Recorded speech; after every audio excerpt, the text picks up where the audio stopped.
Hari pertama jadi menantu, ibu mertua membuat aturan. Aku baru boleh makan setelah seluruh keluarga selesai. Aku tersenyum setuju.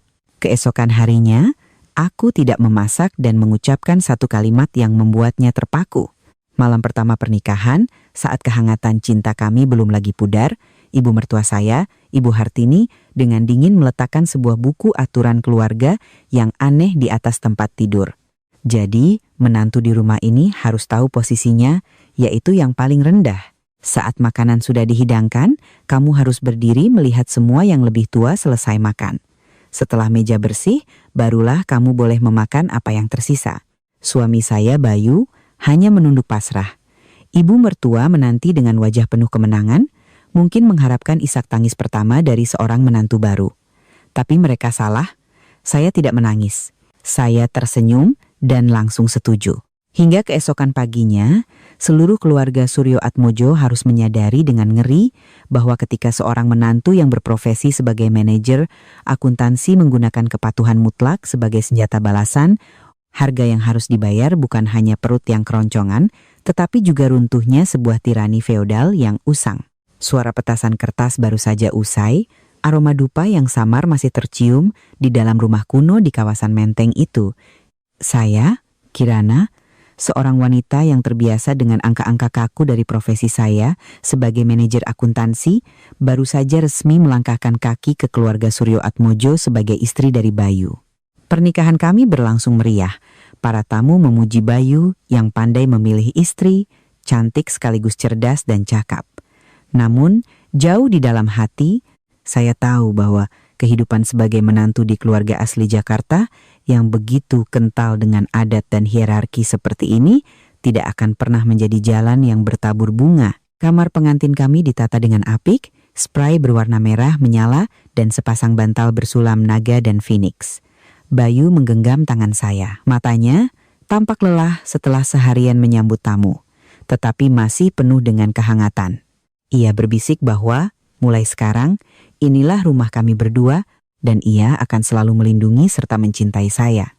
Namun, sebelum kehangatan tangannya sempat menjalar, ketukan pintu yang kering terdengar.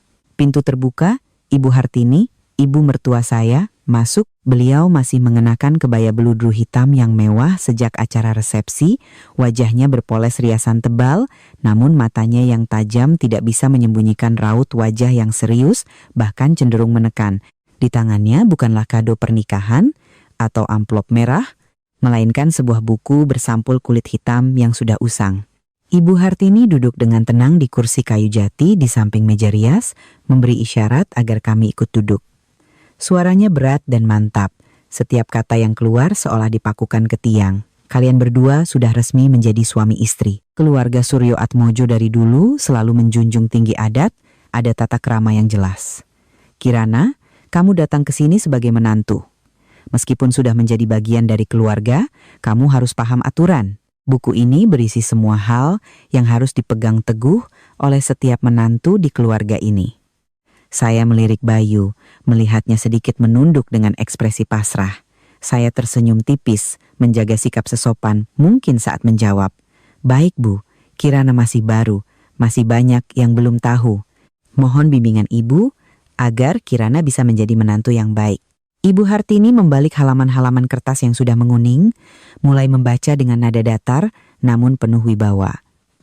Mulai dari aturan bangun tidur, cara berjalan, cara membersihkan altar leluhur, hingga tata cara berpamitan setiap kali keluar masuk rumah.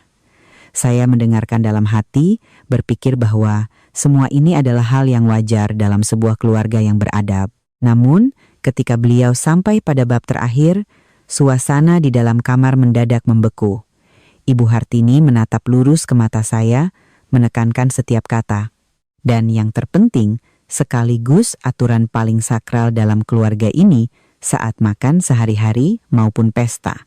Kamu adalah menantu baru, posisimu paling rendah di rumah ini. Oleh karena itu, kamu sama sekali tidak boleh duduk satu meja saat orang yang lebih tua sedang makan. Kamu harus menunggu ibu dan suamimu selesai makan, membersihkan meja hingga bersih, baru setelah itu kamu boleh memakan apa yang tersisa. Ini adalah cara untuk melatih kesabaran dan rasa hormat orang yang lebih muda kepada yang lebih tua. Bayu terkejut, ia tergagap, Bu, zaman sekarang kan sudah beda. Kenapa masih ada aturan seperti itu? Kirana kerja seharian, lelah, pulang ke rumah harus menunggu seperti itu kan kasihan. Ibu Hartini melotot pada putranya. Kamu diam, ini aturan keluarga, bukan sesuatu yang bisa kamu tawar. Dulu waktu ibu jadi menantu di rumah nenekmu, ibu juga harus menahan lapar menunggu sampai tengah malam setelah semua orang selesai makan. Dengan begitu, ibu baru bisa menjaga wibawa dan memahami posisi ibu. Kirana, bagaimana menurutmu? Saya menatap buku itu, lalu menatap wajah ibu mertua yang penuh kemenangan. Seorang manajer akuntansi seperti saya sudah terbiasa menangani situasi paling rumit di atas buku besar, dan saya langsung sadar ini adalah sebuah uji kekuasaan. Jika saya menangis atau melawan sekarang, saya akan dicap sebagai menantu pembangkang, memberi beliau alasan untuk menekan saya selamanya. Tapi, jika saya setuju, saya akan memiliki senjata saya sendiri. Saya menarik napas dalam-dalam, wajah saya luar biasa tenang, lalu saya menunduk sedikit. Baik, Bu. Nasihat Ibu sangat bijaksana. Kirana mengerti bahwa ibu ingin yang terbaik untuk Kirana, ingin melatih sifat sabar seorang wanita Indonesia. Kirana akan mematuhi aturan keluarga ini sepenuhnya. Mulai besok, Kirana akan melaksanakannya sesuai petunjuk ibu. Ibu Hartini tampak sedikit terkejut dengan kepatuhan saya yang begitu cepat. Beliau berdeham pelan, menutup buku itu, lalu berdiri. Bagus kalau kamu bisa mengerti. Ya sudah, kalian istirahatlah. Besok pagi jam 6 kita sarapan. Ingat itu. Pintu tertutup. Bayu segera memegang bahu saya. Suaranya penuh penyesalan. Kirana, maafkan Mas. Mas tidak menyangka ibu akan seketerlaluan ini. Biar Mas bicara lagi sama ibu. Tidak bisa membiarkanmu diperlakukan seperti ini. Saya menepuk pelan tangannya. Mata saya memancarkan seberkas kecerdasan. Mas tidak perlu khawatir. Aku punya caraku sendiri. Aku ini akuntan, Mas. Aku tahu cara menyeimbangkan neraca, termasuk neraca hak dan kewajiban. Biarkan saja ibu melakukan apa yang beliau mau, nanti Mas akan lihat betapa menariknya aturan ini. Malam pertama pernikahan, saya berbaring di pelukan Bayu. Tetapi pikiran saya sudah mulai menyusun sebuah rencana. Sebuah rencana di mana saya akan menggunakan rantai yang baru saja dikalungkan ibu mertua di leher saya untuk menjeratnya dalam situasi yang tak pernah ia bayangkan. Fajar esok hari akan menjadi awal dari sebuah perjalanan baru, di mana ketajaman seorang wanita modern akan berhadapan dengan dogma usang dengan sikap yang paling lembut. Jam weker berbunyi tepat pukul 5.30 pagi. Saya langsung bangun, merasakan hawa dingin pagi Jakarta yang menyelinap melalui celah jendela. Seperti biasa, saya menyiapkan pakaian kantor yang rapi, merias wajah dengan ringan namun teliti. Alih-alih turun ke dapur untuk memasak seperti menantu baru yang patuh, saya justru duduk santai di depan meja rias, membentuk alis dan menyemprotkan sedikit parfum lembut. Tepat pukul 6, saya turun ke ruang keluarga. Ibu Hartini sudah duduk di meja makan. Wajahnya menunjukkan ketidaksabaran. Bayu juga sudah bangun, sedang sibuk menyeduh teh. Melihat saya turun, ia buru-buru memanggil. Kirana, ayo siapkan sarapan di dapur, ibu sudah menunggu. Ibu Hartini berdeham, melirik jam dinding, lalu menatap saya dengan pandangan menyelidik. Menantu baru jam segini baru turun? Cepat ke dapur, buatkan nasi goreng atau apa saja yang cepat untuk kita semua makan sebelum berangkat kerja. Saya berdiri di anak tangga terakhir, tersenyum sangat manis, namun kaki saya sama sekali tidak melangkah ke arah dapur. Saya menyilangkan tangan di depan dada. Suara saya lembut, namun terdengar jelas. Permisi, Bu. Kirana ingat betul nasihat ibu semalam. Ibu bilang posisi Kirana paling rendah. Tidak boleh menyentuh meja makan atau makanan sebelum orang yang lebih tua selesai makan. Kirana sudah pikirkan baik-baik. Jika Kirana masuk dapur untuk memasak, menyiapkan piring dan sendok, lalu tidak sengaja menyentuh makanan milik ibu dan Mas Bayu sebelum kalian makan, Kirana bisa berdosa karena tidak sopan. Kirana tidak berani melanggar nasihat ibu. Ibu Hartini tertegun, sumpit di tangannya sedikit bergetar. Beliau menyipitkan mata. Jadi kamu mau membiarkan ibu dan suamimu kelaparan? Saya langsung menjawab, suara saya tetap manis. Tentu saja tidak, Bu. Kirana hanya menjalankan kewajiban. Karena Kirana tidak boleh menyentuh makanan milik orang yang lebih tua, maka Kirana tidak bisa memasak untuk ibu dan Mas. Kirana izin untuk menunggu ibu dan Mas Bayu makan di luar atau memasak sendiri. Nanti kalau meja sudah bersih dan dapur sudah kosong, barulah Kirana berani masuk untuk menyiapkan makanan untuk Kirana sendiri. Bayu berdiri terpaku, cangkir teh di tangannya nyaris tumpah. Ia menatap saya, lalu menatap ibunya, bingung harus berkata apa. Wajah Ibu Hartini memucat karena marah. Beliau menggebrak meja. Kamu mau pakai alasan itu untuk lari dari pekerjaan rumah, ha? Saya bilang kamu makan belakangan, bukan tidak boleh memasak. Saya tetap tenang dan menjelaskan dengan sabar. Bu, di dalam buku aturan, Ibu bilang Kirana tidak boleh duduk satu meja saat yang lebih tua makan. Proses memasak itu kan harus mencicipi, Bu. Takut keasinan atau kurang bumbu. Kalau Kirana mencicipi, berarti Kirana sudah makan sebelum atau bersamaan dengan Ibu. Kirana ini menantu baru, harus menjaga nama baik keluarga. Kirana tidak mau nanti kerabat lain bilang. Kirana tidak tahu sopan santun, berani menyentuh jatah makan ibu sebelum ibu makan. Selesai berkata, saya melirik jam tangan lalu dengan santai mengambil tas. Wah, sudah hampir jam masuk kantor. Ibu dan Mas silakan sarapan. Nanti piring kotornya diletakkan saja, Bu. Sore pulang kerja akan Kirana bereskan dan Kirana akan makan jatah Kirana setelah itu. Kirana pamit kerja dulu, Bu. Saya melangkah pergi di tengah keterkejutan Ibu Hartini. Saya bisa mendengar napasnya yang terengah-engah di belakang dan suara Bayu yang memanggil. Tapi saya tidak menoleh. Keluar dari gerbang, saya merasakan kelegaan yang aneh. Saya tidak bermaksud kurang ajar, tapi saya paham jika saya tidak menetapkan batasan sejak awal, saya akan terseret dalam lingkaran kepatuhan yang tidak masuk akal. Di kantor, saya memesan sarapan mewah berupa croissant dan kopi susu panas. Duduk di ruang kerja ber-AC yang sejuk, saya menikmati sarapan dengan tenang, jauh berbeda dari bayangan harus berdiri di sudut dapur, memakan sisa nasi dingin atau lauk sisa seperti yang diinginkan Ibu Hartini. Saya tahu ini baru permulaan. Seorang wanita seperti Ibu Hartini yang seumur hidupnya terbiasa dilayani dan hidup dalam ilusi kekuasaan tidak akan mudah menyerah. Tapi beliau lupa satu hal, aturan itu dibuat olehnya. Dan saya hanya pelaksana yang paling patuh. Dalam akuntansi, salah satu angka bisa merusak seluruh neraca. Dan dalam kehidupan keluarga ini, saya tidak akan membiarkan diri saya salah satu milimeter pun dari aturan aneh itu. Hari kedua setelah pernikahan, rumah di Menteng itu diselimuti keheningan yang mencekam. Biasanya, di keluarga tradisional, jam segini seharusnya sudah terdengar suara talenan beradu dengan pisau, gemericik air, dan aroma bawang tumis yang menggugah selera. Tapi hari ini, dapur keluarga Suryo Atmojo senyap sunyi. Saya bangun tepat waktu, masih dengan santai merawat wajah. Saya menatap cermin, wajah saya tampak cerah, tanpa sedikit pun gurat kekhawatiran. Saat turun, saya melihat Ibu Hartini duduk di sofa, memegang koran tetapi matanya terus melirik ke arah dapur. Bayu duduk di sebelahnya dengan gelisah. Melihat saya, Ibu Hartini tak bisa menahan kejengkelannya, melontarkan sindiran. Nona Kirana, hari ini juga berniat membiarkan seisi rumah ini puasa lagi? Kemarin saya maklumi karena kamu mungkin masih lelah. Tapi hari ini masih mau main drama posisi rendah tidak berani sentuh piring? Saya berjalan mendekat dengan tenang, menunduk memberi salam dengan sangat sopan. Permisi Bu, kan sudah Kirana sampaikan kemarin. Kirana tidak sedang bersandiwara, Kirana sedang menjalankan bakti sebagai menantu. Semalam Kirana baca lagi buku aturan keluarga yang Ibu pinjamkan.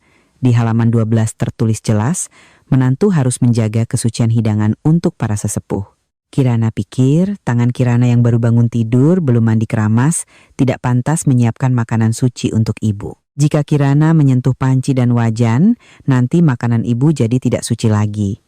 Posisi Kirana rendah, Kirana mohon izin menunggu Ibu dan Mas selesai makan, baru Kirana berani mengurus diri sendiri. Ibu Hartini membanting koran ke meja, langsung berdiri. Kamu jangan cari-cari alasan, jadi kamu mau saya yang sudah tua ini turun ke dapur memasak untukmu, begitu? Saya menjawab lembut, setenang sedang membacakan laporan keuangan. Tentu tidak, Bu. Kirana tidak berani menyuruh Ibu. Ibu dan Mas silakan masak untuk berdua, atau Mas Bayu bisa beli sarapan di luar. Sedangkan Kirana, seperti yang sudah Kirana bilang, akan makan nanti. Karena makan nanti, Kirana tidak perlu merepotkan siapa-siapa. Kirana bisa urus diri sendiri. Bayu berdiri, memegang tangan saya, memohon. Kirana, jangan begini lagi. Ibu kan sudah tua, kamu mengalah sedikit tidak bisa, cuma masak sarapan, apa susahnya? Saya menatap lurus ke mata Bayu, suara saya tegas. Mas Bayu, Mas bilang aku harus mengalah. Padahal aku sedang menuruti perintah Ibu. Ibu sendiri yang membuat aturan makan belakangan. Kalau aku memasak sekarang, aku harus mencicipi bumbu. Itu artinya aku sudah makan sebelum Ibu. Apa Mas mau aku jadi menantu yang tidak sopan? Berani mencicipi makanan sebelum Ibu mertua menyentuh sumpit. Mas harus mengerti perasaanku. Aku sedang berusaha menjadi menantu yang sesuai dengan aturan keluarga ini. Ibu Hartini begitu marah hingga tak bisa berkata-kata, wajahnya memerah padam. Beliau belum pernah bertemu lawan yang menggunakan senjatanya sendiri untuk menyerang balik dengan begitu halus, namun mematikan. Beliau menoleh pada Bayu. Sudah, kamu tidak usah bicara lagi sama dia. Kita lihat saja dia bisa bertahan sampai kapan. Ayo kita makan lontong sayur di luar. Saya tidak percaya rumah ini bisa mati kelaparan tanpa dia. Ibu Hartini mengenakan sandalnya dan menarik Bayu keluar. Saya berdiri di ruang tamu, melihat mereka menghilang di balik gerbang, lalu tersenyum sendiri. Saya masuk ke dapur, sama sekali tidak menyentuh piring atau gelas milik Ibu Hartini. Saya membuka kulkas, mengambil sekotak susu almond yang sudah saya beli semalam, menuangkannya ke gelas pribadi yang saya bawa dari rumah. Saya duduk di sofa yang empuk, menikmati susu sambil melanjutkan membaca buku. Keheningan ini sungguh luar biasa. Saya tidak perlu sibuk di dapur, tidak perlu menerima komentar pedas tentang irisan bawang yang tidak rata atau masakan yang kurang garam. Saya sedang menikmati kebebasan di dalam sangkar yang Ibu Hartini ciptakan sendiri. Saya paham, dalam perang ini, siapa yang kehilangan ketenangan lebih dulu, dialah yang akan kalah. Ibu Hartini sedang sangat emosional. Sementara saya punya kesabaran yang lebih dari cukup. Saya akan menunjukkan padanya bahwa rasa hormat tidak datang dari aturan paksaan yang tidak masuk akal, melainkan dari pengertian dan kesetaraan. Jika beliau ingin saya menjadi bawahan, saya akan menjadi bawahan yang paling total sampai beliau tidak tahan dengan posisi rendah saya. Sore itu, saya pulang kerja sedikit, lebih lambat dari biasanya. Begitu melangkahkan kaki ke dalam rumah, saya bisa merasakan aura suram yang menyelimuti, aroma Indomie yang menyengat tercium dari arah dapur. Tampaknya setelah seharian saya mogok, ibu mertua dan suami saya harus memilih solusi tercepat untuk mengisi perut. Ibu Hartini duduk di meja makan, di hadapannya semangkuk Indomie yang kuahnya sudah mengering, mie-nya sudah mengembang. Beliau menatap saya dengan tatapan setajam peluru. Suaranya parau karena amarah. Kirana, hebat sekali kamu. Seharian penuh kamu menghilang, membiarkan ibu mertuamu di rumah makan mie instan. Apa kamu masih punya nurani? Etika sebagai seorang istri dan menantu kamu taruh di mana? Saya meletakkan tas, dengan santai melepas sepatu hak tinggi, lalu berjalan mendekati meja makan. Saya tidak menunjukkan rasa takut atau bersalah, sebaliknya wajah saya penuh perhatian. Loh Bu, kenapa ibu makan Indomie? Mas Bayu kemana sampai membiarkan ibu sengsara begini? Kira-kira Mas Bayu akan mengajak ibu makan di restoran atau memesan makanan enak?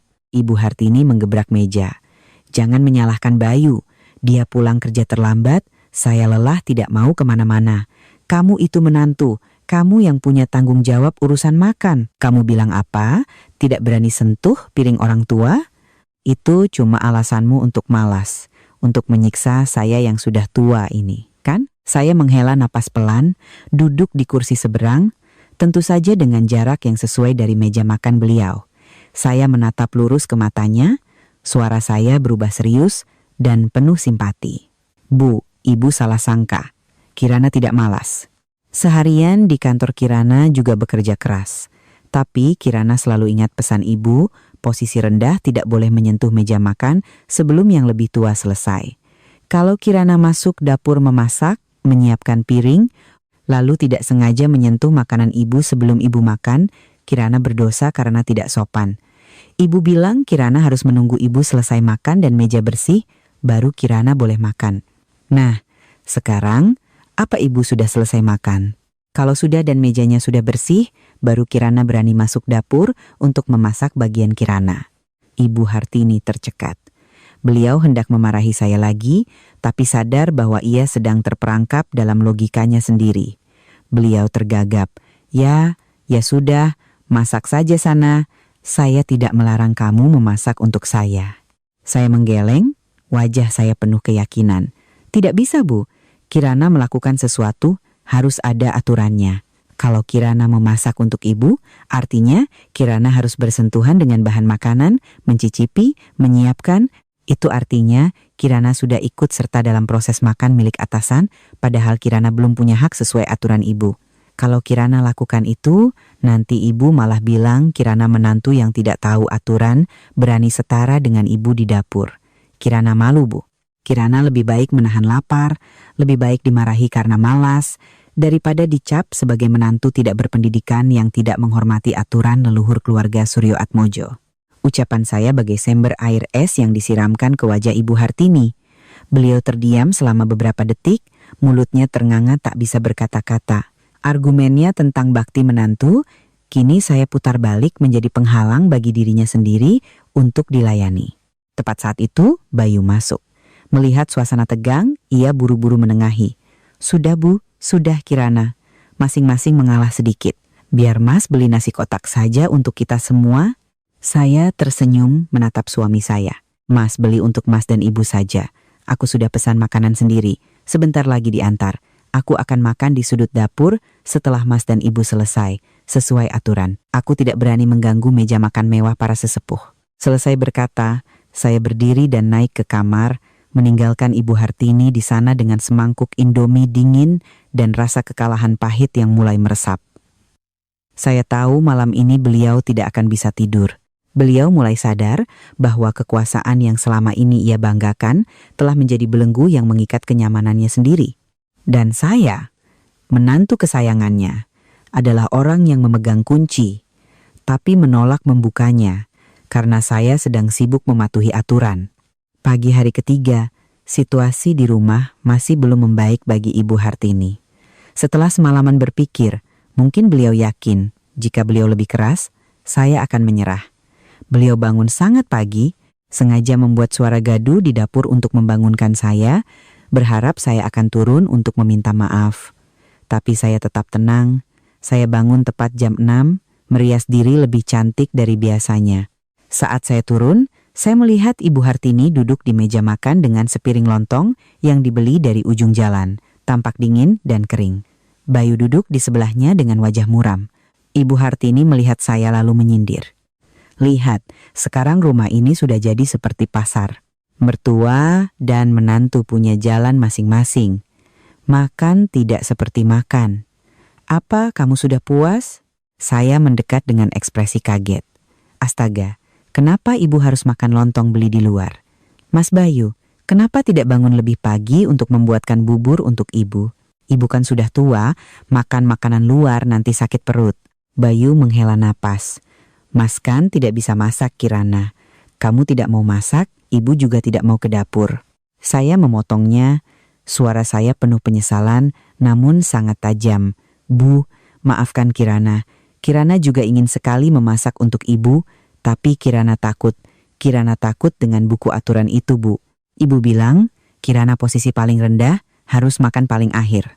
Kirana pikir, kalau Kirana masak semangkuk soto, ibu makan duluan, Kirana makan belakangan, kuahnya kan jadi berkurang, dagingnya juga tidak segar lagi.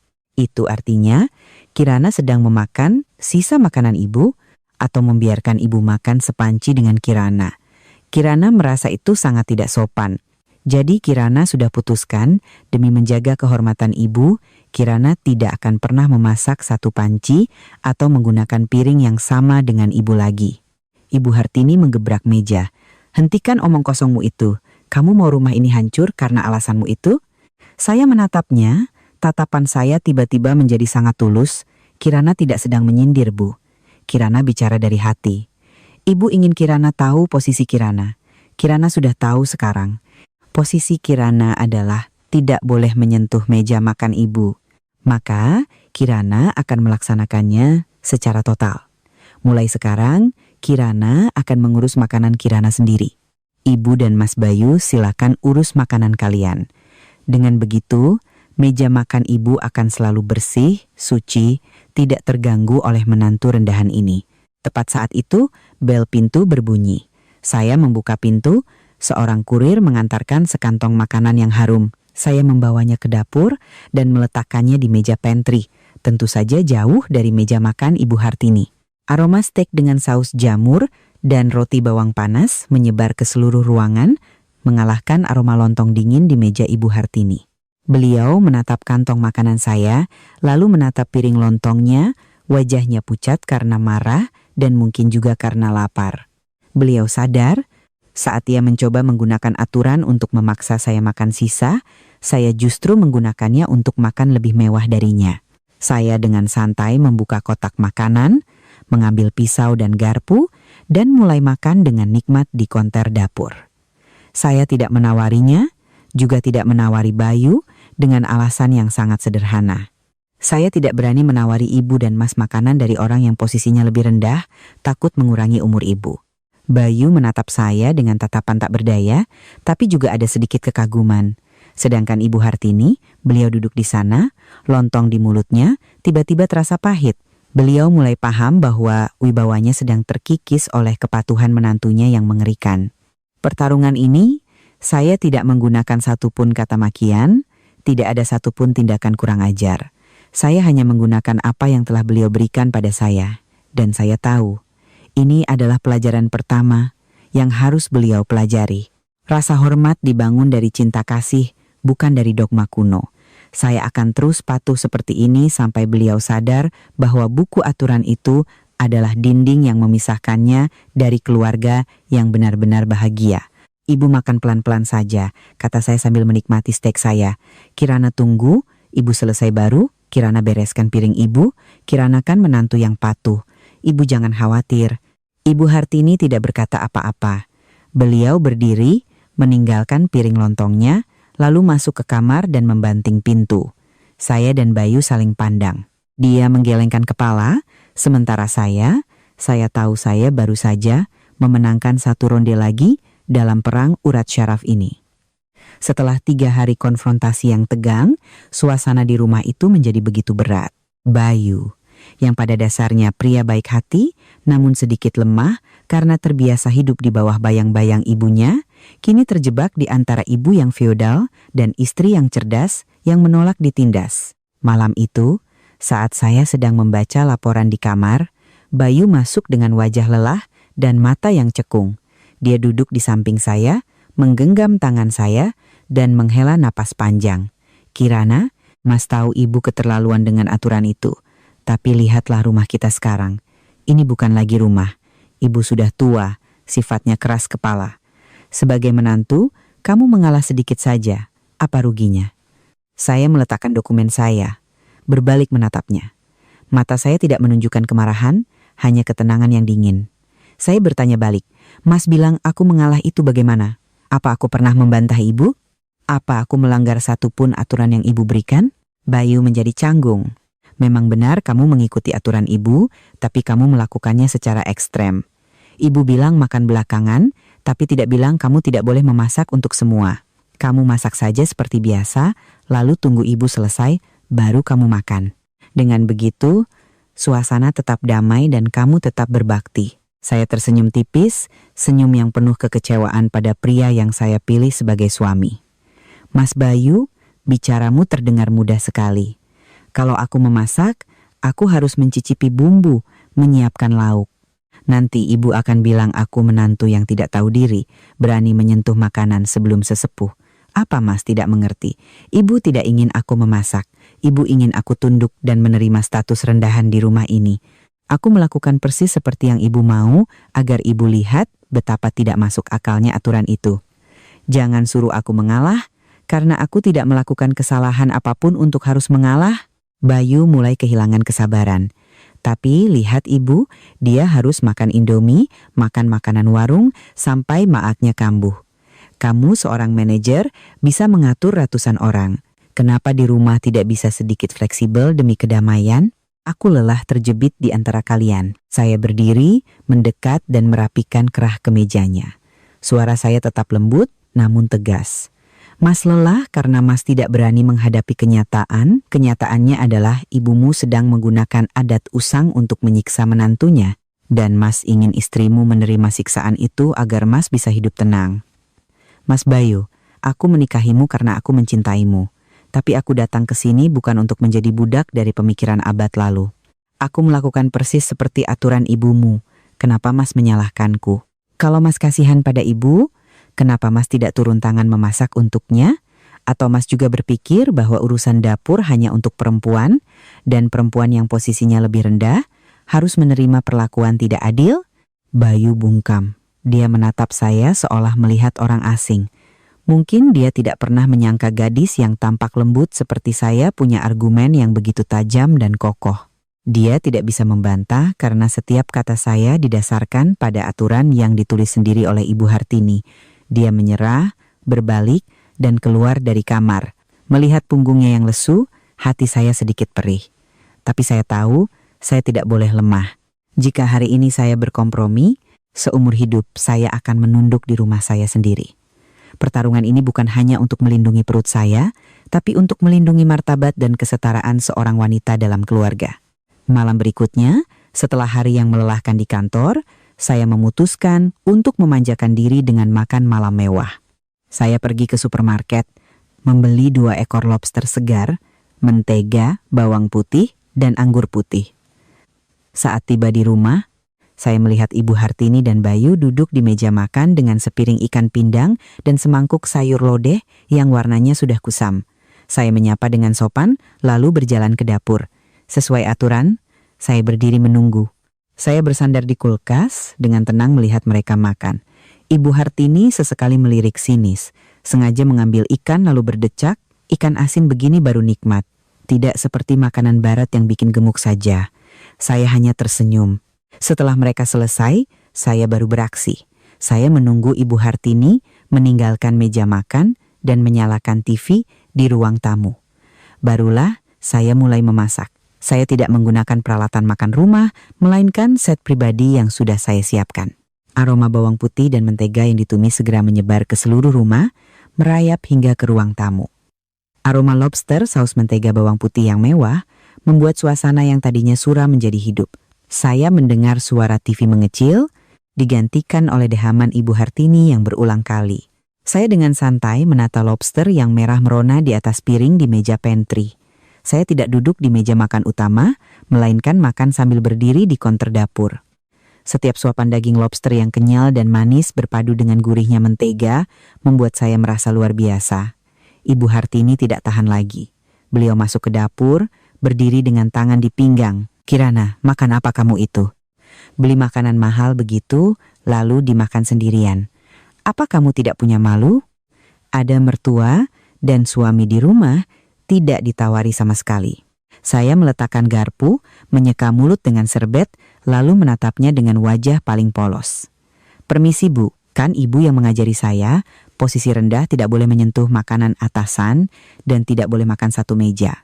Makanan saya ini kan makanan murahan dari pasar, posisinya lebih rendah lagi. Mana berani saya menawarkan lobster ini untuk Ibu? Ibu kan sesepuh, pantasnya makan ikan pindang yang sederhana sesuai dengan martabat orang dulu. Kalau saya tawari makanan berlemak ini, nanti Ibu sakit perut atau darah tinggi, saya yang dosa. Saya begini justru untuk menjaga kehormatan dan kesehatan Ibu." Ibu Hartini tercekat. Matanya terpaku pada sisa setengah lobster di piring saya. Beliau yang suka makan enak, kini terhalang oleh gengsi dan aturannya sendiri. Beliau menunjuk saya, suaranya bergetar. Kamu egois. Kamu pakai uang anakku untuk foya-foya sendiri." Saya menjawab dengan tenang. "Maaf Bu, ini uang dari gaji saya sebagai manajer akuntansi. Sejak menikah, saya belum pernah meminta uang Mas Bayu sepeser pun. Lagi pula, Karena saya makan terpisah sesuai aturan ibu, maka uangnya juga harus saya pisahkan agar ibu tidak khawatir saya menghamburkan uang keluarga. Saya makan bagian saya, ibu makan bagian ibu. Adil kan, Bu? Ibu Hartini berbalik dengan kesal dan naik ke lantai atas, langkahnya menghentak di tangga kayu. Saya melirik piring lobster saya, lalu ke arah ruang tamu tempat Bayu duduk terdiam. Makan malam yang lezat, tapi hati saya sedikit bergejolak. Saya tidak ingin hidup seperti ini selamanya, tapi jika Ibu Hartini tidak mau berubah, saya masih harus makan mewah sendirian untuk waktu yang lama. Minggu pagi, saat matahari mulai menyinari jalanan Menteng, Ibu Hartini memutuskan untuk melancarkan serangan total. Beliau memanggil saya dan Bayu ke ruang tamu. Di tangannya masih ada buku aturan keluarga yang usang. Wajahnya hari ini penuh amarah, bibirnya terkatup rapat. Beliau membanting buku itu ke meja kayu. Saya panggil kalian ke sini untuk bicara jelas. Kirana, kamu jadi menantu di sini baru seminggu, tapi kelakuanmu sudah di luar batas kesabaran saya. Kamu pakai alasan aturan untuk menyiksa mertua, untuk lari dari tanggung jawab. Lihat, sejak kamu datang, apa dapur ini pernah menyala? Kamu anggap rumah ini hotel? Pulang pergi pesan makanan mewah untuk dirimu sendiri, tidak peduli dengan keluarga. Manusia macam apa kamu ini? Saya tetap menjaga sikap, duduk tegak dengan kedua tangan di atas pangkuan. Permisi, Bu. Kirana selalu mendengarkan dan melaksanakan persis seperti yang ibu ajarkan di malam pertama. Ibu bilang makan belakangan, Kirana sudah makan belakangan. Ibu bilang tidak boleh menyentuh meja makan sebelum yang lebih tua selesai, Kirana tidak berani melanggar. Ibu bilang Kirana menantu baru posisi paling rendah, Kirana tidak pernah berani duduk sejajar dengan ibu. Kirana tidak mengerti, apa salah Kirana sampai ibu semarah ini? Ibu Hartini berteriak. Jangan pakai lidah tak bertulangmu itu untuk berkelit. Maksud saya, kamu harus memasak untuk kami, setelah kami selesai makan, baru kamu makan sisanya. Bukan membiarkan kami kelaparan lalu kamu enak-enakan sendiri. Kamu itu menantu, harus melayani mertua dan suami dulu, baru dirimu sendiri. Saya menghela napas pelan, wajah saya penuh keprihatinan. Bu, ibu mengajari saya posisi rendah, tidak boleh menyentuh makanan atasan. Kalau saya memasak, saya harus mencicipi. Berarti saya sudah makan sebelum ibu. Makanan yang saya masak, kalau tidak sengaja tersentuh tangan saya, berarti tidak suci lagi untuk ibu. Saya sudah pikirkan, satu-satunya cara agar saya tidak melanggar aturan dan tetap menjaga kehormatan ibu adalah dengan masing-masing mengurus makanannya sendiri. Ibu sendiri yang bilang saya makan terpisah, mana berani saya makan satu panci dengan ibu? Ibu Hartini begitu marah. Beliau berdiri dan menunjuk wajah saya. Kamu keluar dari rumah ini sekarang juga. Keluarga Suryo Atmojo tidak butuh menantu kurang ajar yang menggunakan logika untuk menekan mertuanya. Bayu akhirnya panik dan berdiri menengahi. Bu, sabar Bu, Kirana kan hanya mengikuti kemauan ibu. Ada apa-apa kita bicarakan baik-baik, kenapa sampai mengusir? Saya berdiri, sama sekali tidak takut. Saya menatap Ibu Hartini dengan tenang. Ibu mau saya pergi, saya akan pergi sekarang. Tapi sebelum pergi, saya mau bertanya, Ibu membuat aturan ini untuk membangun keluarga bahagia atau untuk menciptakan penjara bagi menantu? Kalau Ibu butuh pembantu gratis yang penurut dan tahan banting, Ibu sudah salah memilih orang. Tapi kalau Ibu ingin menantu yang tahu sopan santun, tapi juga punya harga diri, sebaiknya Ibu tinjau kembali buku aturan itu. Saya izin ke kamar untuk berkemas. Saya berbalik. Hati saya lega. Saya tahu saya tidak salah. Kelemahan Bayu dan keotoriteran Ibu Hartini telah membuat rumah ini sesak. Jika harus pergi untuk menjaga martabat, saya siap. Tapi saya yakin Ibu Hartini tidak akan membiarkan saya pergi semudah itu. Karena ada satu kartu ekonomi yang belum ia perhitungkan. Saat saya sedang memasukkan pakaian ke dalam koper, Bayu berlari masuk. Dia memeluk saya dari belakang, memohon. Kirana, jangan pergi. Ibu cuma emosi. Aku mohon, tetaplah di sini. Aku akan bicara lagi dengan ibu. Saya melepaskan tangannya, berbalik. Mas Bayu, masalahnya bukan pergi atau tinggal. Masalahnya adalah kesetaraan. Ibu menganggapku makhluk asing yang harus dijinakkan. Aku tidak bisa hidup seperti ini. Tapi baiklah, demi Mas, aku akan tinggal sekali lagi. Tapi mulai sekarang, semuanya akan berbeda. Saya turun ke bawah, melihat Ibu Hartini duduk termenung. Saya tidak membawa koper, melainkan selembar kertas kecil. Saya duduk di hadapannya.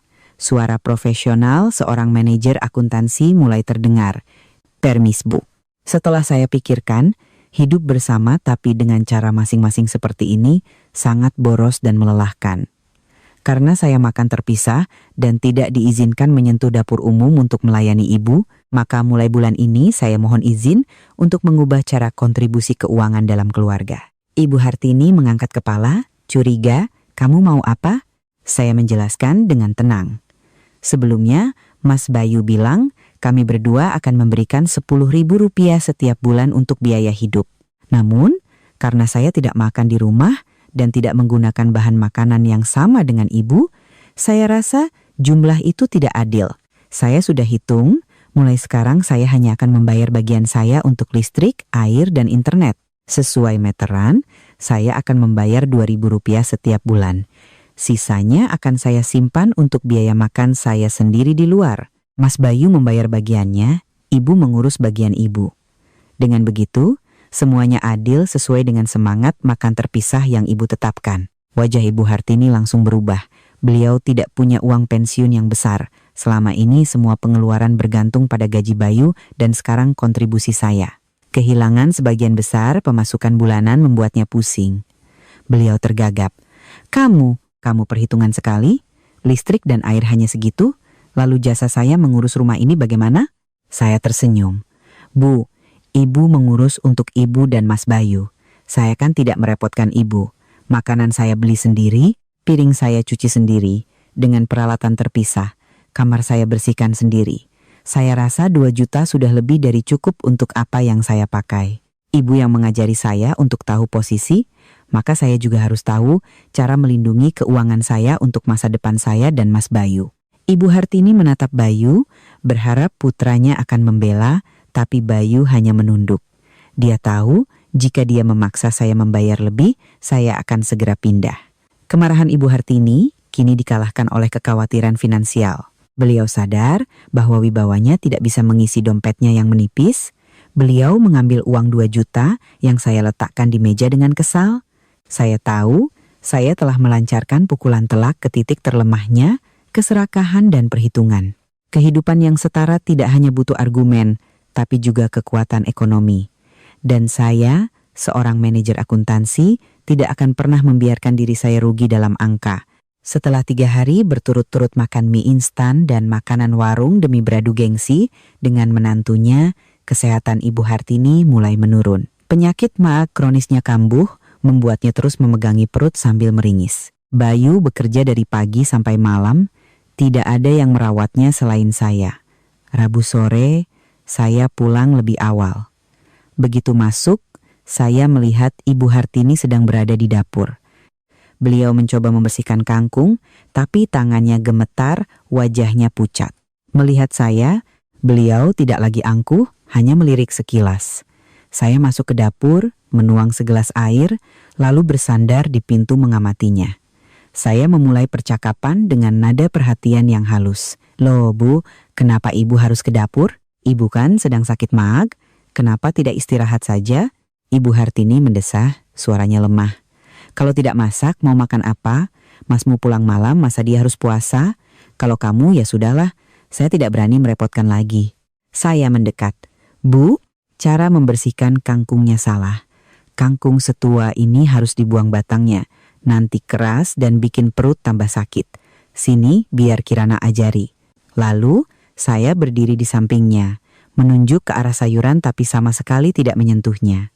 Saya tetap memegang janji. Posisi rendah tidak menyentuh makanan atasan. Ibu memang hebat sekali.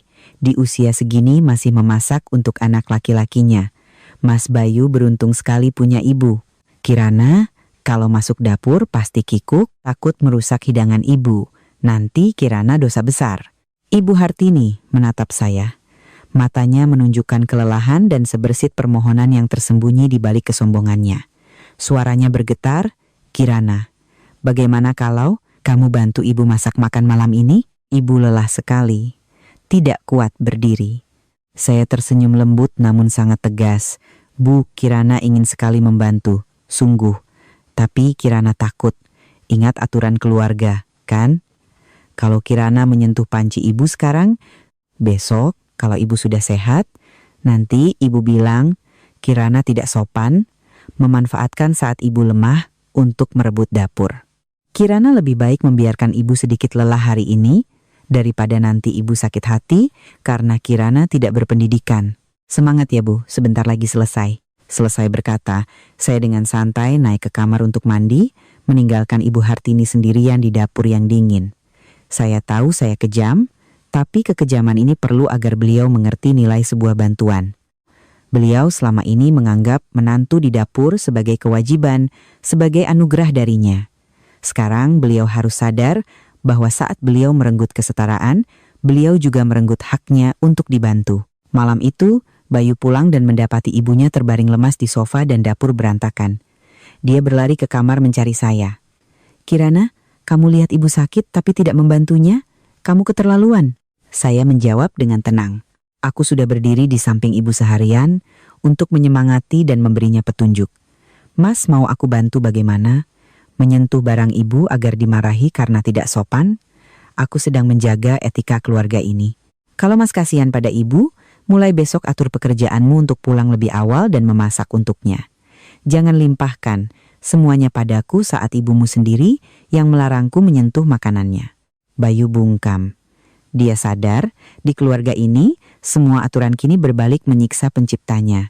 Sementara saya tetaplah menantu paling patuh di dunia karena saya menjalankan aturan keluarga tanpa meleset satu koma pun. Setelah berhari-hari perang dingin, rumah di Menteng itu tiba-tiba memiliki secercah harapan bukan karena kehangatan, tetapi karena awal dari siasat baru Ibu Hartini.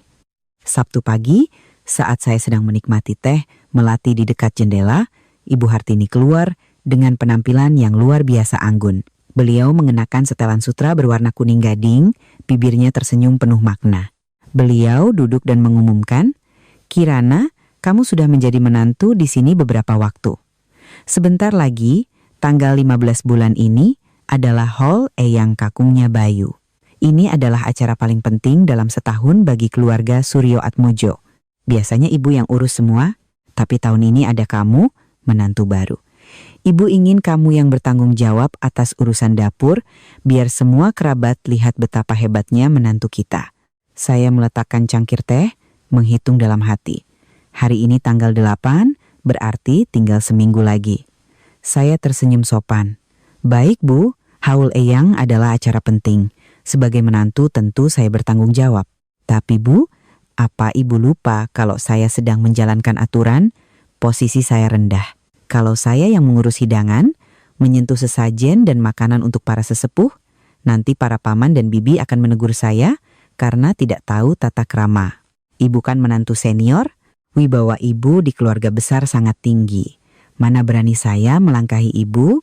Ibu Hartini menghibaskan tangan, matanya berbinar penuh perhitungan. Jangan khawatir, acara haul itu spesial, ibu izinkan kamu berkuasa penuh di dapur. Tunjukkan keahlianmu memasak yang enak dan membanggakan. Kamu kan manajer akuntansi, hitungannya pasti jago. Ibu percaya, beberapa meja hidangan tidak akan sulit untukmu. Ini juga kesempatanmu untuk menebus kesalahan beberapa waktu lalu. Kamu mengerti kan?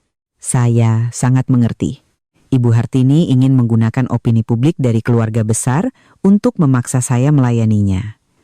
Jika saya berhasil, beliau akan dapat pujian karena pandai mendidik menantu. Jika saya gagal atau menolak, beliau punya alasan untuk mempermalukan saya di depan semua orang. Saya mengangguk lembut. Baik Bu. Jika ibu sudah percaya, saya terima.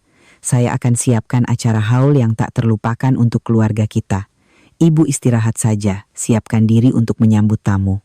Bayu yang melihat saya setuju tampak sangat gembira. Dia pikir ini adalah tanda perdamaian. Syukurlah. Kalau butuh apa-apa, bilang saja, Mas akan bantu. Saya menatap suami saya, senyum saya semakin misterius. Tidak perlu Mas. Aku tahu apa yang harus kulakukan, agar sesuai dengan posisi menantu yang tahu aturan, seperti yang ibu harapkan. Selama seminggu berikutnya, saya tetap bekerja seperti biasa. Ibu Hartini mulai gelisah melihat saya tidak belanja atau memesan apapun. Setiap malam beliau bertanya, "Kirana, persiapan haul sudah sampai mana?" Saya selalu menjawab dengan tenang, "Ibu tenang saja. Semua sudah ada rencananya. Saya kan akuntan. Semuanya harus sesuai prosedur." Kenyataannya, saya tidak memesan catering, tidak membeli sebutir beras ketan pun. Satu-satunya yang saya bawa pulang pada sore hari tanggal 14 adalah sekeranjang besar bunga krisan kuning dan sepasang lilin naga phoenix. Saya meletakkannya dengan khidmat di altar leluhur. Ibu Hartini memeriksa dapur, kulkas kosong, tidak ada tanda-tanda persiapan. Beliau panik. "Kirana, besok itu acara haul, kenapa tidak ada apa-apa di dapur? Apa kamu mau belanja besok pagi?" Saya dengan santai merapikan kuku, menjawab dengan manis. "Bu, sudah saya bilang, saya akan siapkan acara yang spesial. Ibu lupa ajaran ibu, menantu posisi rendah, tidak boleh menyentuh makanan atasan. Kalau saya masak dari malam ini, aromanya menyebar, saya harus mencicipi. Itu namanya tidak sopan. Saya sudah siapkan kejutan untuk ibu besok pagi. Ibu tidur saja, yang nyenyak biar besok cantik saat menyambut tamu." Ibu Hartini ragu, tapi melihat kepercayaan diri saya, beliau menenangkan diri, mungkin berpikir saya sudah memesan catering. Beliau kembali ke kamar sambil menggerutu, "Awas saja besok kalau saya dipermalukan di depan keluarga besar." Saya tersenyum dalam hati. Kejutan yang saya siapkan untuk ibu pasti akan ibu ingat seumur hidup. Dalam permainan ini, siapa yang memegang aturan, dialah yang menang. Dan saya akan menunjukkan pada beliau betapa hebatnya aturan beliau jika diterapkan pada acara haul. Pagi hari tanggal 15, rumah kuno di Menteng sudah mulai ramai. Para paman, bibi, dan sepupu berdatangan. Ibu Hartini mengenakan kebaya sutra berwarna ungu, menyambut tamu dengan wajah berseri-seri. Beliau terus memuji, "Iya, tahun ini kami punya menantu baru, rajin sekali. Dia bilang biar dia yang urus semua supaya saya bisa santai. Sebentar lagi hidangan siap." Para kerabat yang terkenal kritis mengangguk-angguk. "Wah, beruntung sekali Bu Hartini. Menantu senior bisa mendidik menantu baru. Keluarga ini memang penuh berkah." Pukul 8 pagi, ruang tamu sudah penuh. Namun anehnya dapur tetap senyap. Tidak ada suara masak, tidak ada aroma masakan. Bayu berjalan mondar-mandir dengan cemas. Saya, dengan pakaian kantor yang rapi, sibuk menyajikan teh untuk para tamu dengan sangat sopan. Pukul 9 pagi, paman tertua bertanya pada Ibu Hartini, "Hartini, sudah mau jamnya ritual? Kok belum ada sesajen di altar?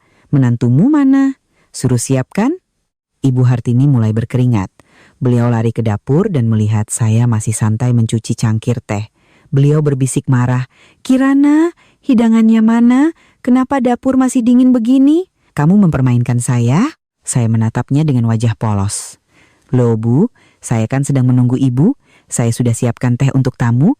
Untuk sesajen dan hidangan para sesepuh, kan sudah saya sampaikan sebelumnya. Saya ini posisi paling rendah, tidak boleh menyentuh makanan atasan sebelum mereka makan. Hari ini semua sesepuh keluarga datang, saya harus lebih menjaga sopan santun, tidak berani melanggar sedikit pun." Ibu Hartini melotot. "Maksudmu kamu tidak memasak apa-apa?" Saya tersenyum cerah. "Ibu jangan khawatir. Saya sudah siapkan sebuah persembahan bakti yang paling luar biasa dari seorang ibu mertua untuk para leluhur. Coba ibu lihat ke ruang tamu. Saya akan mengumumkannya sekarang." Tanpa menunggu reaksi Ibu Hartini, saya berjalan ke tengah ruang tamu. Saya berdeham, menarik perhatian semua orang, lalu berkata dengan suara jelas dan sopan, "Permisi Bapak Ibu Paman Bibi sekalian, hari ini adalah hari haul Eyang Kakung. Sebenarnya ini adalah tugas kami sebagai generasi muda. Namun, ibu saya, Ibu Hartini, adalah sosok yang sangat menjunjung tinggi adat dan aturan keluarga. Beliau mengajarkan bahwa menantu baru yang posisinya rendah tidak boleh menyentuh hidangan atau sesajen demi menjaga kesucian dan kehormatan keluarga." Semua orang mulai berbisik, paman tertua mengerutkan kening menatap Ibu Hartini. Saya melanjutkan, "Karena menghormati ajaran ibu dan untuk menunjukkan bakti tertinggi kepada leluhur, hari ini ibu saya telah memutuskan untuk turun tangan sendiri memasak semua hidangan." Beliau berkata, Hanya tangan seorang menantu senior yang berpengalaman seperti beliaulah yang cukup suci untuk mempersembahkan hidangan kepada leluhur. Sedangkan saya, karena posisi saya rendah, hanya diizinkan untuk menyajikan teh dan melayani setelah semua selesai makan. Ibu saya sudah siap di dapur. Mari kita tunggu sejenak untuk menikmati hasil karya tangan penjaga api keluarga Suryo Atmojo. Ibu Hartini berdiri di ambang pintu dapur, wajahnya pucat pasi. Beliau terjebak. Jika beliau menyangkal, beliau menampar wajahnya sendiri. Jika beliau menyuruh saya memasak, saya akan menolak di depan semua orang dengan alasan yang sama. Paman tertua angkat bicara. Hartini, kamu mendidik menantumu dengan sangat baik. Tapi sudahlah, niat baikmu sudah kami hargai. Sekarang, cepatlah ke dapur agar ritualnya tidak terlambat. Para bibi yang tidak terlalu suka dengan sifat pamer Ibu Hartini langsung ikut menimpali. Iya, Mbak Hartini kan paling jago masak. Ayo Mbak, kami bantu potong sayur. Tapi untuk bumbu dan penyajian, biar Mbak sendiri yang kerjakan, biar tetap suci seperti ajaran Mbak ke Kirana. Ibu Hartini menahan amarah dan malu. Beliau menatap saya dengan tatapan membunuh, tapi di depan semua orang, beliau hanya bisa pasrah masuk ke dapur. Dapur yang tadinya sepi, kini menjadi medan perang. Ibu Hartini, seorang wanita berusia hampir 70 tahun, harus memasak untuk 4 meja hidangan. Beliau panik menyuruh Bayu membeli ayam, udang, dan sayuran. Bayu berlari pontang-panting. Saya tetap santai di ruang tamu, sesekali masuk ke dapur, dan memberi komentar dari ambang pintu. Bu, jangan terlalu banyak garam ya, paman kan darah tinggi. Bu, ayamnya dipotong yang rapi, nanti tidak cantik di meja. Ibu Hartini memasak sambil menahan tangis. Tangannya yang keriput gemetar memegang pisau. Asap dan minyak menodai kebaya sutranya. Beliau ingin meminta bantuan saya, tapi setiap kali akan membuka mulut, beliau melihat tatapan para bibi yang siap mengingatkannya tentang aturan makan belakangan. Hidangan akhirnya siap, tapi terlambat 2 jam. Nasi liwetnya lembek, potongan ayamnya berantakan, dan sayurnya dingin. Para kerabat menggelengkan kepala. Paman tertua berbisik, Hartini sudah tua, tenaganya sudah tidak seperti dulu. Kenapa harus memaksakan diri dengan aturan aneh? Kalau Kirana yang masak kan bisa lebih cepat dan lebih baik. Ini namanya menyiksa diri sendiri dan menyusahkan semua orang. Ibu Hartini menunduk malu. Setelah ritual selesai, semua orang duduk makan. Sesuai aturan, saya berdiri di sudut ruangan. Saat diajak makan, saya menolak dengan halus. Tidak berani, Pak. Ibu mengajarkan menantu baru harus menunggu sesepuh selesai makan dan meja bersih baru boleh makan. Saya izin berdiri di sini melayani Bapak dan Ibu sekalian. Bisik-bisik mulai terdengar di seluruh meja. Orang-orang mulai membicarakan Ibu Hartini yang kejam, yang menerapkan aturan feodal untuk menyiksa menantunya dan akhirnya kena batunya sendiri. Wibawa Ibu Hartini sebagai menantu senior yang patut dicontoh hancur berkeping-keping hanya dalam satu acara haul. Ibu Hartini duduk di meja utama, nasi tak bisa tertelan. Beliau melihat saya yang tersenyum sopan pada para tamu, senyum kemenangan mutlak. Beliau sadar, mulai hari ini, buku aturan itu telah menjadi vonis mati bagi kekuasaan otoriternya di rumah ini. Setelah acara selesai dan tamu pulang, Ibu Hartini terduduk lemas di sofa. Saya mendekatinya, meletakkan segelas jus jeruk, dan berkata pelan, "Ibu, istirahat saja. Biar Kirana yang bereskan piring kotor. Kirana akan makan apa yang tersisa seperti yang Ibu inginkan." Ibu Hartini tidak menjawab, hanya memejamkan mata, air mata pahit mengalir di pipinya yang keriput. Pertarungan terbesar telah berakhir, dan kini saatnya untuk membangun sebuah tatanan baru. Setelah acara haul yang mengerikan itu, nama Ibu Hartini menjadi topik perbincangan hangat di seluruh penjuru Menteng. Para ibu yang selama ini menghormatinya, kini menyebarkan cerita tentang aturan makan belakangan di keluarga Suryo Atmojo. Kemanapun beliau pergi, beliau merasakan tatapan sinis dan cemoohan. Ibu Hartini adalah orang yang sangat menjunjung tinggi harga diri. Seumur hidupnya, ia membangun citra sebagai wanita ningrat Jakarta yang elegan dan berwibawa. Namun, citra itu runtuh total. Orang tidak lagi memujinya, melainkan menertawakannya karena sifat kolotnya yang akhirnya dikalahkan oleh menantunya sendiri. Suatu sore, saat Ibu Hartini keluar untuk membeli obat maag, beliau bertemu Bu Laras, tetangga sebelah. Bu Laras, yang sangat memanjakan menantunya, menyindir dengan keras. "Loh, Bu Hartini, kok belanja sendiri? Kirana kemana? Atau jangan-jangan dia lagi sibuk nungguin ibu selesai makan baru boleh keluar kamar sesuai aturan rumah?" Wajah Ibu Hartini memerah. Beliau mencoba menjawab dengan tenang, "Dia kerja. Urusan sepele begini saya bisa sendiri." Bu Laras tertawa. "Saya sih tidak khawatir, cuma kasihan saja sama ibu. Satu kompleks ini bilang ibu hebat sekali memilih menantu. Dia patuh sekali. Ibu suruh makan belakangan, dia benar-benar berdiri menunggu. Ibu suruh dia tahu posisi, dia biarkan ibu sendirian memasak untuk 4 meja hidangan. Benar-benar berkah, punya menantu patuh sampai mertuanya menangis di dapur." Ibu Hartini tidak bisa menjawab. Beliau berjalan cepat seolah melarikan diri.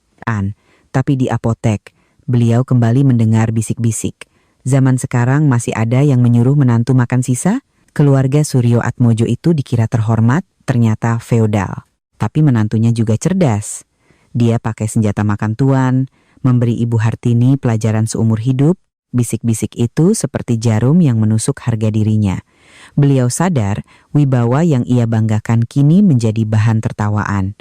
Pulang ke rumah, beliau duduk termenung. Beliau mencoba menjaga tradisi, tapi kenapa hasilnya begitu menyakitkan? Sementara itu, saya tetap tenang. Saya tahu opini publik ada di pihak saya. Tujuan saya bukan untuk mempermalukan ibu mertua, tetapi untuk menghancurkan belenggu tidak masuk akal yang mencekik kehidupan saya dan Bayu. Saya tahu, saat citra palsunya hancur, barulah Ibu Hartini akan menghadapi kenyataan dan menerima perubahan. Rabu malam, suasana di rumah sangat berat. Setelah makan malam yang sunyi, di mana Ibu Hartini lagi-lagi harus membereskan piringnya sendiri, beliau memanggil kami. "Bayu, Kirana, ibu mau bicara." Kami duduk di hadapannya. Ibu Hartini tampak jauh lebih tua. "Kirana, kamu menang," katanya pahit. "Kamu membuat ibu terlihat kejam, menjadi bahan tertawaan seluruh kompleks ini. Ibu tidak menyangka menantu baru sepertimu punya otak setajam dan senekat ini." Saya menjawab dengan tenang. "Bu, saya tidak ingin menang atau kalah. Saya hanya menjalankan aturan ibu dengan serius. Jika hasilnya adalah cemoohan, itu bukan salah saya, tapi salah aturannya. Aturan itu tidak lagi sesuai dengan zaman dan tidak mengandung kasih sayang." Bayu ikut bicara, suaranya tercekat. "Bu, aku mohon jangan begini lagi. Aku lelah. Pulang kerja aku ingin suasana hangat, bukan ketakutan. Ibu menyiksa istriku, tapi akhirnya ibu dan aku yang menderita. Aku sayang ibu dan Kirana, tapi kalau begini terus aku tidak kuat." Ibu Hartini menghela napas. Kelelahan dan rasa malu membuatnya mulai goyah. Saya melihat kesempatan itu. Saya mengeluarkan selembar kertas yang sudah saya siapkan. "Ini apa?" tanya Ibu Hartini. Saya menjawab, "Ini adalah kesepakatan hidup bersama yang beradab, Bu. Saya menyusunnya berdasarkan hak dan kewajiban semua anggota keluarga. Jika kita ingin terus hidup di bawah satu atap tanpa kebencian, kita butuh aturan main yang baru. Aturan yang didasarkan pada kesetaraan dan rasa hormat, bukan kepatuhan tanpa syarat." Ibu Hartini mengambil kertas itu. Tangannya sedikit gemetar. Beliau mulai membaca pasal-pasal yang sudah saya pertimbangkan matang-matang. Saya mulai menjelaskan. Pertama, saya meminta penghapusan total aturan makan belakangan. Di keluarga ini, semua setara. Makan malam adalah waktu berkumpul. Siapa pulang cepat, dia memasak. Siapa pulang lambat, dia membantu setelahnya. Kita duduk satu meja, makan makanan yang sama. Kedua, soal keuangan, saya dan Mas Bayu akan berkontribusi secara adil dan transparan. Uang itu untuk belanja, tagihan, dan menyewa asisten rumah tangga paruh waktu. Ibu tidak perlu bekerja keras, tapi ibu juga tidak boleh menggunakan uang itu untuk mengontrol hidup kami. Ketiga, pekerjaan rumah dibagi rata. Hari kerja saya pulang malam, saya akan beres-beres setelah makan. Mas Bayu yang akan belanja atau membeli sarapan. Akhir pekan, saya yang akan memasak masakan kesukaan ibu. Ibu akan menjadi penasihat, bukan pemberi perintah. Terakhir, soal privasi. Ibu tidak boleh masuk kamar kami tanpa izin. Sebaliknya, kami juga akan menghormati ruang pribadi ibu. Semua masukan harus disampaikan dengan tulus, bukan dengan paksaan. Saya menatap lurus ke mata Ibu Hartini. Bu, jika ibu menandatangani kesepakatan ini, saya berjanji akan menjadi menantu yang paling berbakti. Saya akan merawat ibu saat sakit, akan membanggakan keluarga Suryo Atmojo dengan kebahagiaan kami. Tapi jika ibu tidak menandatanganinya, maaf, saya dan Mas Bayu akan pindah besok. Saya sudah mencari apartemen. Mas Bayu harus memilih. Tinggal di sini dengan ibu dalam kesepian, atau pergi bersama istrinya untuk membangun kehidupan baru. Bayu menggenggam erat tangan saya, menatap ibunya dengan tatapan memohon. Bu, aku mohon, biarkan kami hidup normal. Melihat ketegasan saya dan keputusasaan putranya, pertahanan Ibu Hartini runtuh.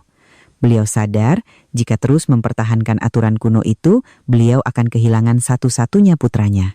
Beliau menatap rumah yang telah ia jaga seumur hidupnya, tapi beliau lupa, api tanpa udara akan padam atau membakar habis rumah itu sendiri. Ibu selalu berpikir itu yang terbaik untuk keluarga, bisiknya lirih. Ibu tidak sadar itu menyiksa kalian. Dihina tetangga, ibu masih tahan.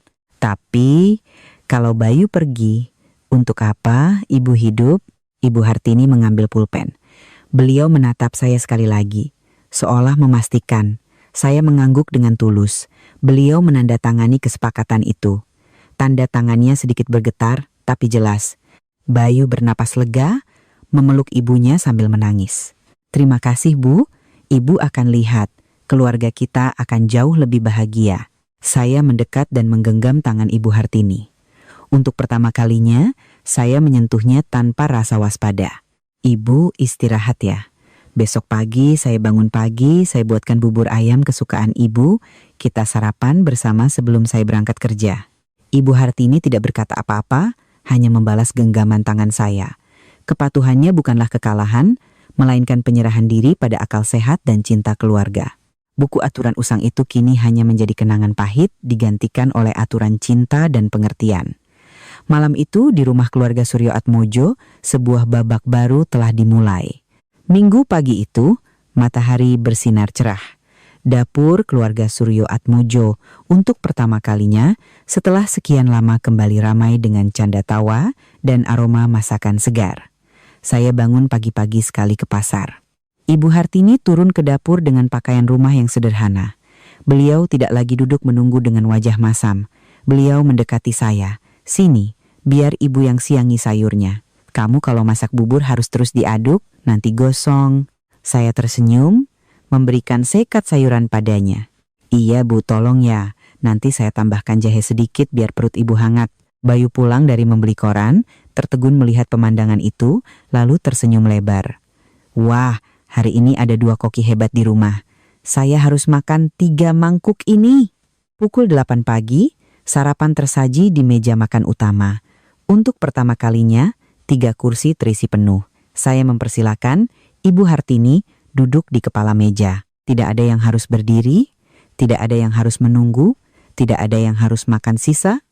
Ibu Hartini mencicipi bubur. Beliau mengangguk pelan. Enak. Kamu lumayan juga masaknya. Cuma kurang merica sedikit. Saya tertawa. Baik Bu, besok saya perbaiki. Ibu makan yang banyak biar sehat. Sarapan berlangsung hangat. Kami membicarakan pekerjaan Bayu, rencana merenovasi taman kecil di belakang rumah, dan bahkan rencana mengundang paman tertua untuk makan malam bersama. Ibu Hartini sesekali mengambilkan lauk untuk saya dan Bayu. Wajahnya tampak lebih rileks.